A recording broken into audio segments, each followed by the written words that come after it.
باتمان هو واحد من أكتر الشخصيات المعقدة والأيقونية في عالم الكوميك كله، وكمجسد للعدالة ورمز للأمل لسكان مدينة جوثام.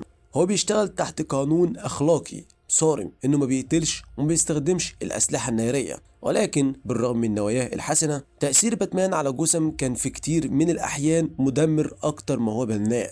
وطرق تعامله بالرغم إنها نابعة من رغبته في الحماية بتساهم في النهاية في دوره العنف اللي بتعاني منها المدينة. الفيديو ده احنا هنتبنى فيه عصر الشر بتاعنا، وهنناقش ازاي الابطال الخارقين بيغلطوا وازاي باتمان ممكن يكون بيضر اكتر ما بيفيد. اول قصة معانا عاوزين نتكلم عنها هي قصة ذا دارك نايت ريتيرنز اللي كتبها فرانك ميلر، لان القصة دي بتقدم نسخة اكبر في السن واكتر تشاؤما من بروس وين اللي بيرجع لدوره كباتمان بعد انقطاع طويل. في الوقت ده جوثام بقت مدينة كارثية مليانة جرائم وفوضى. القصة عادة بتعتبر تصوير واقعي وعنيف لباتمان، ولكنها في نفس الوقت بتبرز خطورة أساليبه المهووسة، لأن في الكوميك ده عودة باتمان بتحفز نوع جديد من الحراس اللي عندهم عنف، ورفضه إنه يتنازل عن قانونه الأخلاقي بيؤدي لمواجهة أخيرة مع سوبرمان اللي الحكومة أمرته إنه يوقفه. ففلسفيا ممكن نشوف عودة باتمان في القصة دي من خلال عدسة مفهوم مايكل فوكو عن القوة وعلاقتها بالفرد.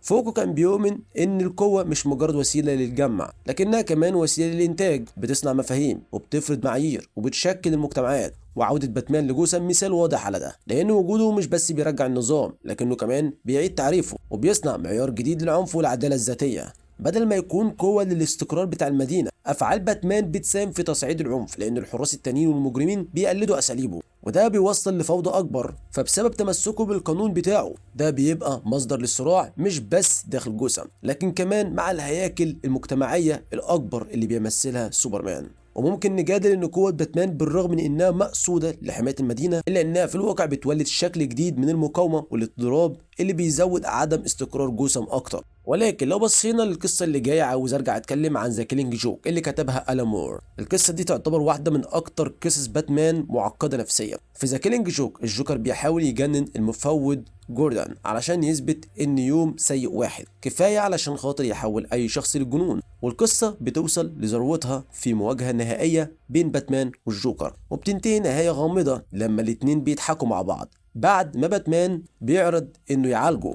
القصة هنا بتقترح احتمالين للنهاية، يا اما باتمان والجوكر هم واجهين لعملة واحدة محبوسين في دورة عنف أبدية مش قادرين يخرجوا منها، يا اما باتمان قتل الجوكر. لكن القصة عموما بتعكس مواضيع فلسفية زي اللي تناولها سورين، خصوصا مفهومة عن القفزة الإيمانية. فكيرجارد هنا كان بيقول إن البشر لازم يواجهوا عبثية الحياة وياخدوا قفزة إيمانية علشان خاطر يتبنوا حياة أخلاقية. في ذا كيلينج جوك باتمان بيواجه باستمرار عبثية وعدم معنى صراعه مع الجوكر. الجوكر نفسه بيجسد نوع من العدمية ورافض فكرة ان الحياة لها اي قيمة او معنى. في المقابل محاولات باتمان المستمرة انه يجيب الجوكر العدالة من غير ما يقتله بتمثل قفزته الايمانية ورفضه انه يستسلم لنظرة الجوكر للحياة. لكن في نفس الوقت رفض باتمان ده بيحبسه في دورة عنف ما بتنتهيش، وده بيطرح سؤال: هل موقفه الأخلاقي فعال فعلا ولا هو بس بيكرر الفوضى اللي بيحاول يوقفها؟ وزي ما ناقشنا النقطة الأولى ممكن نجادل هنا إن عجز باتمان عن إنه يكسر الدورة دي بيعكس فشل إنه يواجه عبثية الموقف بالكامل، وده بيخليه واقف في طريق مسدود أخلاقي.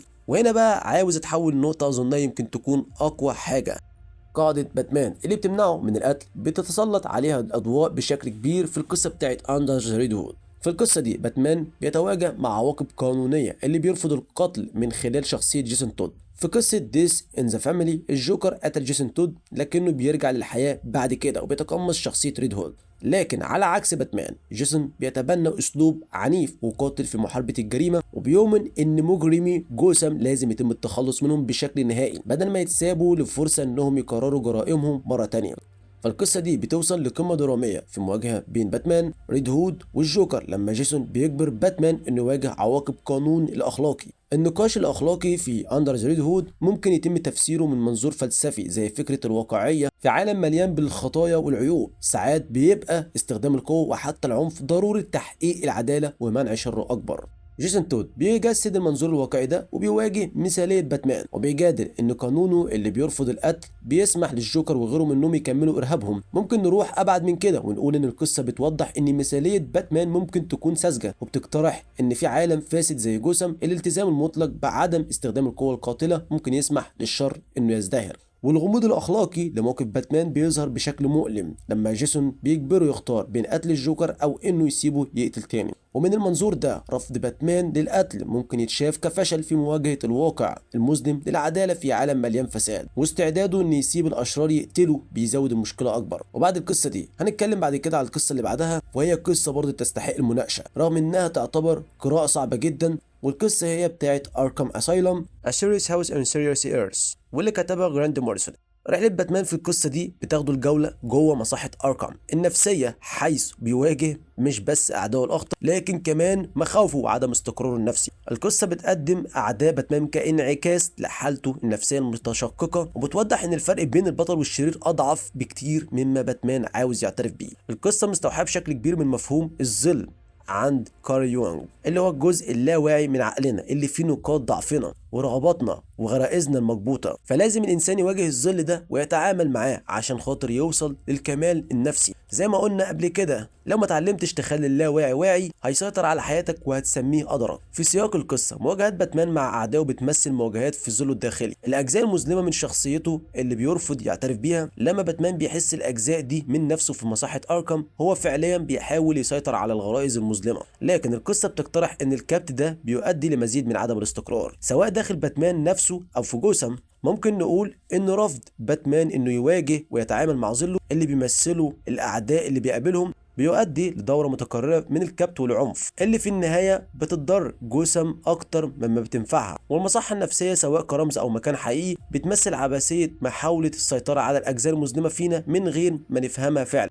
اخر قصه عايز اتكلم عنها هي قصه نو مانس لاند، الحدث الكبير اللي شاف مدينه جوثام وهي بتتقطع عن بقيه امريكا بعد زلزال ضخم خلى المدينه في حاله دمار كامل. الحكومه اعلنت ان جوثام منطقه نو مانس لاند ونزلت المدينه في حاله فوضى تامه لما العصابات ومجموعات مختلفه سواء مجرمين او غيرهم بداوا يتصارعوا على السيطره. وهنا باتمان وعيله الوطواط حاولوا يحافظوا على النظام، لكن القصه في الاخر كشفت حدود فكره العداله الفرديه لما بتواجه مشاكل نظاميه. المدينة بتنهار، لكن القصة دي ممكن تتشاف من خلال فلسفة إدموند، خصوصا تأملاته في مخاطر التغيير السريع وأهمية المؤسسات الثابتة. فهو قال إن المجتمع لازم يتماسك من خلال التغيير التدريجي والاحترام للمؤسسات اللي موجودة مش من خلال التغيير الجذري. فالقصة بتظهر هشاشة النظام الاجتماعي في جوثام وبتوضح إن طرق باتمان مش كافية في معالجة الأسباب الجذرية لمشاكل المدينة. جهود باتمان في استعادة النظام من خلال إرادته القوية في النهاية بتكون غير كافية، لأنها فشلت في معالجة القضايا الاجتماعية والسياسية اللي أدت لانهيار جوثام بعد الزلزال في المقام الأول. وبالتالي ممكن نقول إن اعتماده على العدالة الفردية هو نوع من العمل الفردي اللي بيزيد من عدم استقرار المجتمع بدل ما يحافظ عليه. القصة بتشير إلى إنه من غير دعم المؤسسات المستقرة وحكم القانون حتى أفضل محاولات باتمان في النهاية محكوم عليها بالفشل.